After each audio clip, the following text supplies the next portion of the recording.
जय हिंद बच्चों। आज हम 9वीं कक्षा की पुस्तक सैमुषी के दूसरे पाठ स्वर्ण काका का अध्ययन करेंगे। तो आइए इस पाठ का अध्ययन करते हैं। यह पाठ पद्म शास्त्री द्वारा रचित विश्व कथा शतकम नामक कथा ग्रंथ से लिया गया है। इसमें 100 देशों की लोक कथाएँ वर्णित की गई हैं। यह कथा वर्मा देश की श्रेष्ठ लोक कथा है।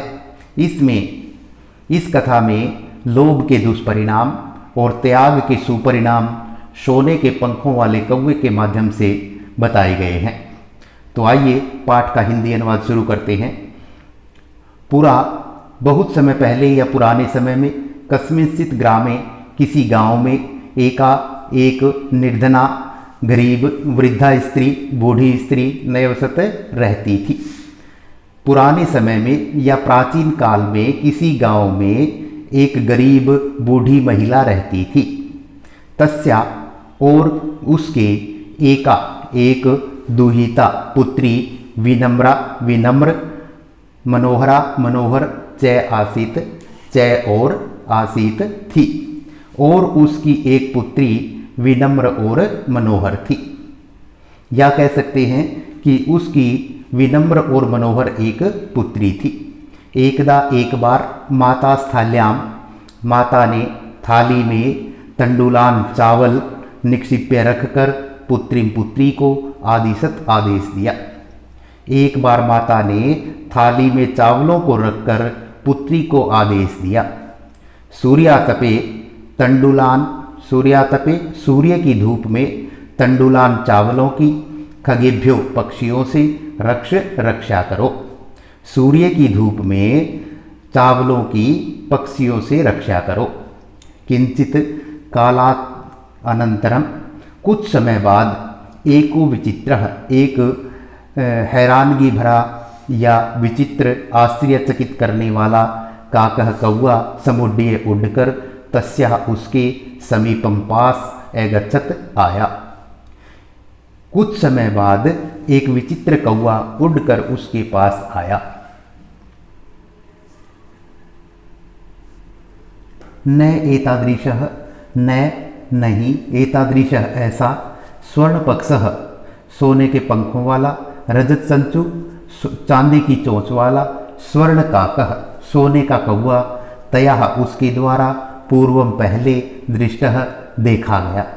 ऐसा सोने के पंखों वाला और चांदी की चोंच वाला सोने का कौवा उसके द्वारा पहले कभी नहीं देखा गया।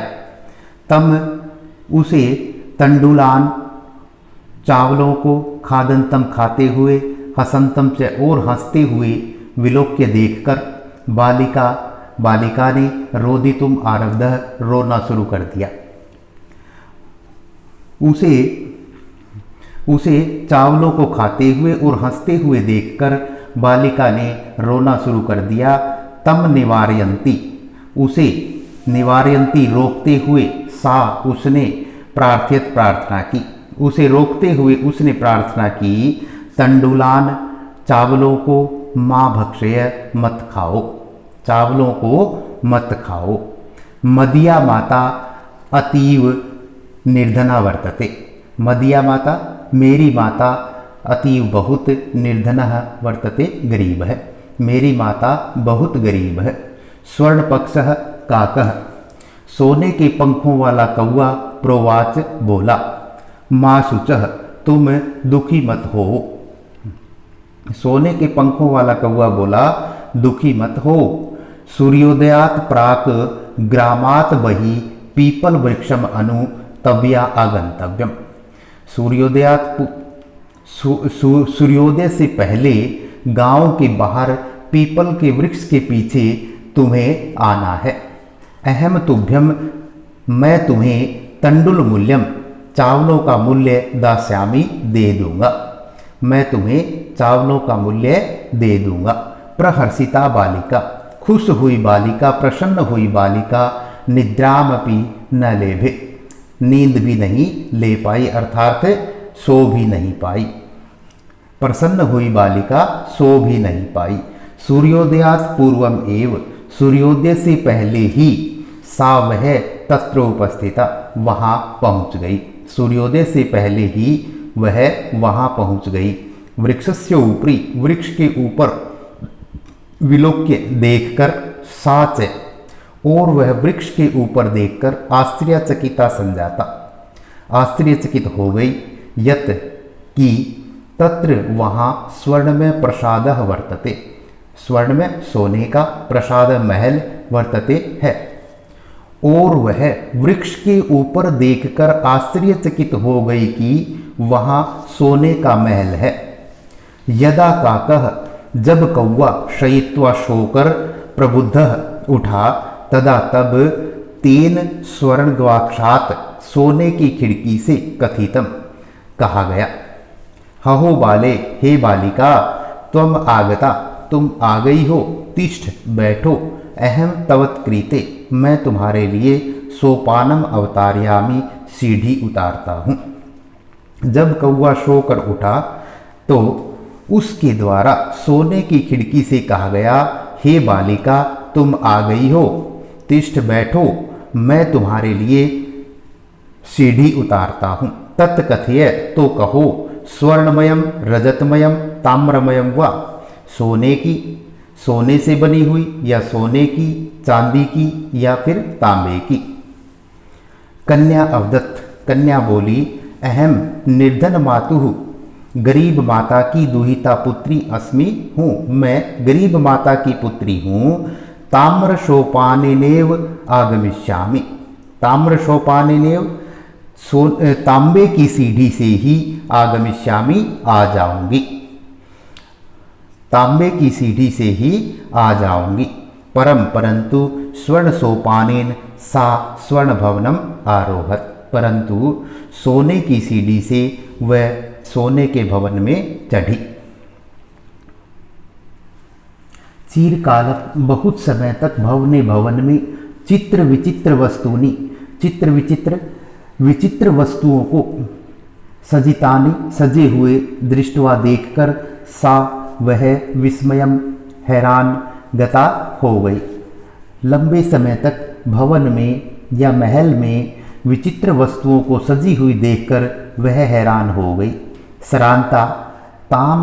श्रांताम ताम विलोक्य थकी हुई उसे देखकर काकः अवदत् कौवा बोला, पूर्वम प्रातराशः क्रियताम पूर्वम पहले लघु प्रातराश नास्ता क्रियताम करो पहले नाश्ता करो। वद कहो, त्वम स्वर्णस्थाल्यां सोने की थाली में भोजन करिष्यसि भोजन करोगी। किम क्या या क्या रजत स्थाल्यां चांदी की थाली में या फिर ताम्रस्थाल्यां तांबे की थाली में। तो कहता है कि थकी हुई उसे देखकर कौवा बोला, पहले नाश्ता करो, बताओ तुम सोने की थाली में भोजन करोगी या चांदी की थाली में या फिर तांबे की थाली में।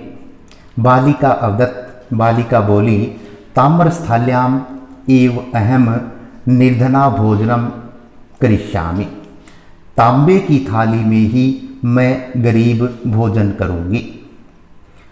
तदा सा आश्चर्यचकिता संजाता तब वह आश्चर्यचकित हो गई।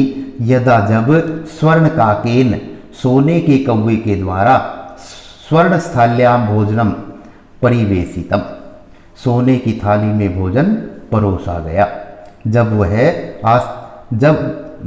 वह आश्चर्यचकित हो गई जब सोने के कौवे के द्वारा सोने की थाली में भोजन परोसा गया। न एतादृशम स्वादिष्ट भोजन अद्यावधि आज तक बालिका न खादितवती ऐसा स्वादिष्ट भोजन आज तक बालिका ने नहीं खाया था। काकः अवदत् कौवा बोला, बालिके अहम इच्छामि मैं चाहता हूँ, यत् कि तुम सर्वदा हमेशा अत्रैव यहीं पर तिष्ठ रहो।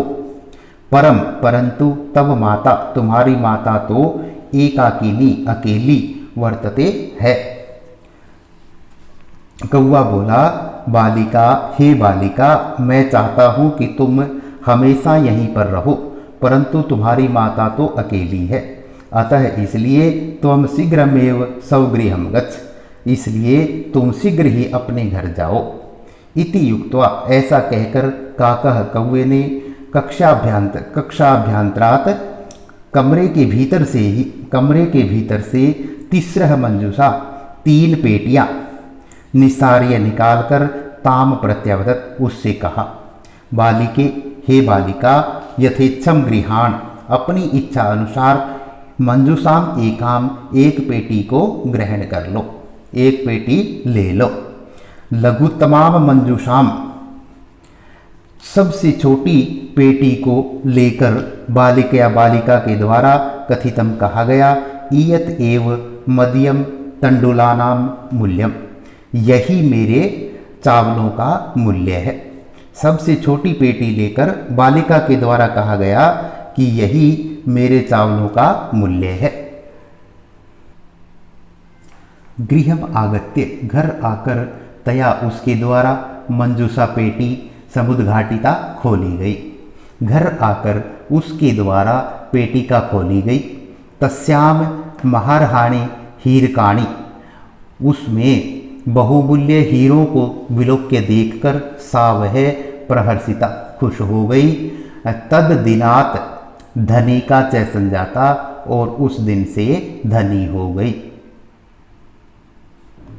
तस्मिन् एव ग्रामे, उसी गांव में, एका अपरा, एक दूसरी लुब्धा लालची वृद्धा नयवसत, उसी गांव में एक दूसरी लालची बूढ़ी महिला रहती थी। तस्या अपि एका पुत्री आसीत, तस्या अपि उसकी भी एक पुत्री थी। ईर्ष्या से सा वह तस्य स्वर्ण काकस्य रहस्यम ज्ञातवती, ईर्ष्या से उसने सोने के कौवे का रहस्य जान लिया। सूर्यातपे तंडुलान निक्षिप्य, सूर्य की धूप में चावलों को रखकर, तया अपि उसके द्वारा भी स्वसुता रक्षार्थम नियुक्त, अपनी पुत्री को रक्षा के लिए नियुक्त किया गया। तथैव उसी प्रकार स्वर्ण काकः तंडुलान भक्षयन तामपि तत्रैव अकार्यत, उसी प्रकार सोने का कौवा चावलों को खाते हुए ताम अपि, उसे भी तत्रैव, उसी प्रकार कहा। प्रातस्तत्र गत्वा, प्रातः तत्र वहाँ जाकर सा काकम निभर्स्तयन्ती प्रोवाच, प्रातः वहाँ पर जाकर उस कौवे को डांटती हुई बोली, भो नीच काक, हे नीच कौवे, अहम आगता, मैं आ गई हूँ। मह्यम तंडुल मूल्यम प्रयच्छ, मेरा चावलों का मूल्य दे दो। काक अब्रवीत, कौवा बोला, अहम तवत्कृते सोपानम अवतारयामि, मैं तुम्हारे लिए सीढ़ियाँ उतारता हूँ। तत्कथय, तो बताओ, स्वर्णमयम रजतमयम ताम्रमयम वा, तो बताओ सोने की, चांदी की या तांबे की।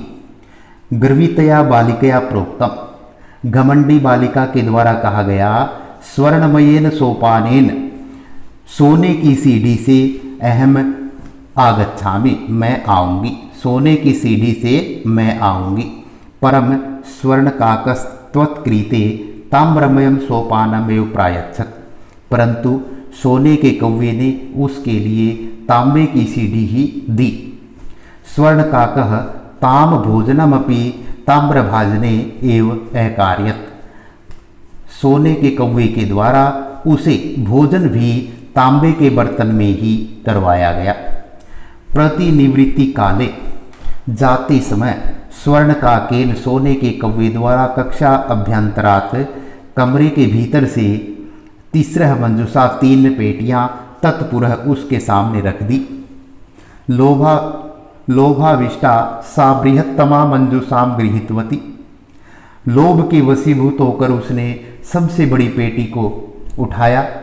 गृहम आगत्य, घर आकर, सा तरसिता यावत, वह देखती है कि मंजूषात उद्घाटयति, मंजूषा को खोलती है, पेटिका को खोलती है।